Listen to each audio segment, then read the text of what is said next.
ওগুলো মাছ নিয়ে এসে আজকে শুক্রবার দিন, তাহলে এখন কখন কুটবো, কখন রান্না করবো, কখন খাওয়া দাওয়া করবো, কখন দেখেন কতগুলো মাছ নিয়ে এসে। মাছগুলো যদি ফুটে নিয়ে আসতো তাও হতো, মাছগুলো কখন কুটবো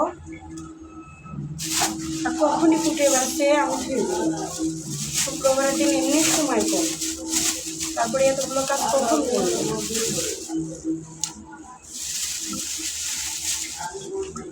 এখানে সিলভার মাছ, এটাই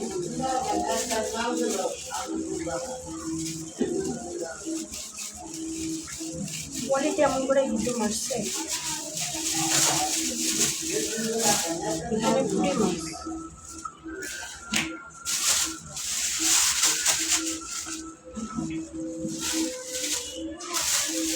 আর এই পলিতে কতগুলো মাছ, তাহলে কখন কুটবো? আপনারাই কর মাছগুলো কখন কুটবো।